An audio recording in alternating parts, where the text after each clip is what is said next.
Pessoal, agora nós vamos fazer a análise considerando que o sinal de mensagem é um sinal cossenoidal. Ou seja, o sinal de mensagem é o sinal AM cosseno de 2π FMT. Então, é um sinal cosseno de amplitude AM e frequência FM. A gente parte dessa análise porque investigar certas características da modulação serão mais fáceis se a gente considerar que é um sinal cossenoidal, porque é um sinal de uma frequência só. Obviamente, se eu pegar um sinal de voz, por exemplo, ele é um sinal que possui aí uma forma de onda diferente, né, que a gente pode até aproximar aí para o aleatório, porque não tem como eu prever o que é que a pessoa vai falar e tudo mais.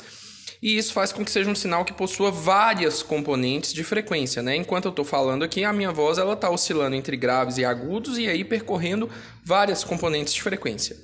Mas se a gente analisar o que acontece para um sinal que tem somente uma frequência,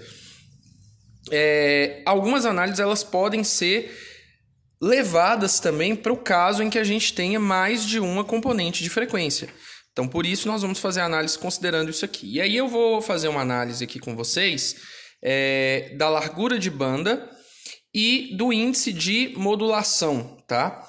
Então, partindo da expressão que a gente tinha para o sinal modulado,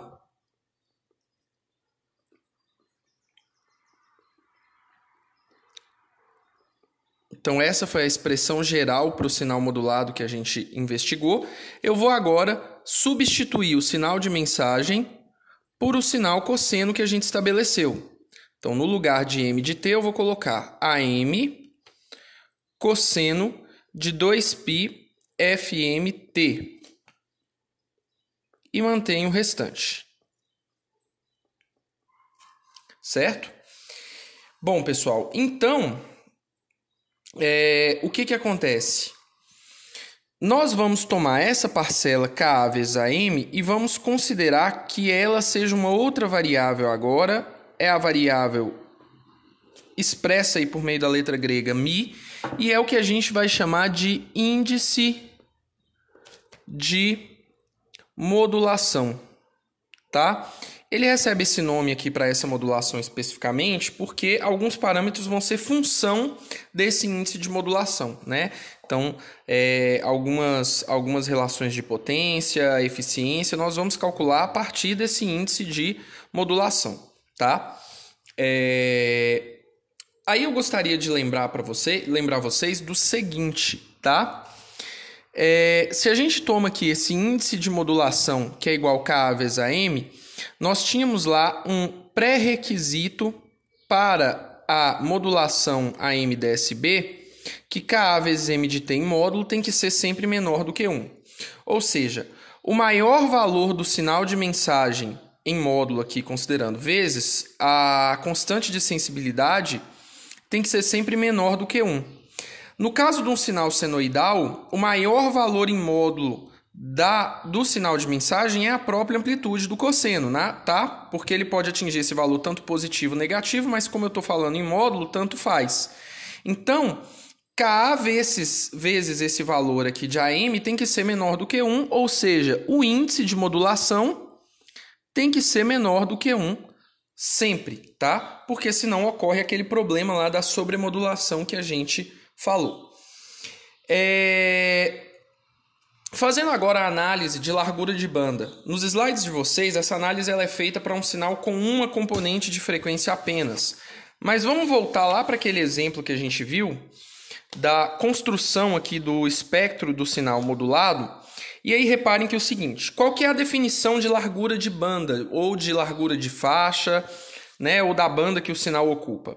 A definição, pessoal, é o espaço, o intervalo aqui, ó, que a gente tem entre a menor e a maior frequência que o sinal ocupa. Lembrando que isso a gente só olha do lado positivo do espectro, ou seja, a direita do zero. Então essa aqui vai ser a nossa largura de banda, BW. Em algumas referências vocês podem encontrar isso aqui como B também, tá? Essa sigla aqui vem do inglês, largura de banda. Então, galera, o que vai acontecer? Reparem que se eu for medir esse tamanho dessa BW aqui, como é que eu faço para medir? Eu pego o valor final do intervalo menos o valor inicial. lembrando que aqui o valor inicial, como é uma expressão, tem que pôr parênteses. Então fica FC mais W menos FC mais W. FC menos FC simplifica, W mais W vai dar 2W. Então repare que a largura de banda para esse sinal aqui seria 2W. E W, pessoal, é o valor máximo de frequência, a maior frequência, né, que a gente tem dentro do sinal modulante. Ou seja, né, se a gente olha aqui no espectro da mensagem do sinal modulante, eu tenho aqui frequências que vão de 0 até W, considerando só o lado positivo. Então, a maior frequência é o W. Então, a largura de banda aqui seria 2W. Qual é a conclusão que a gente chega? Que a largura de banda ocupada por um sinal modulado em AM/dB é igual a 2 vezes a maior frequência do sinal modulante, ou seja, do sinal de mensagem. Então, se o sinal de mensagem tiver como maior frequência 20 kHz, a largura de banda desse sinal modulado em AM/dB seria 40, 2 vezes 20 kHz. Tudo bem?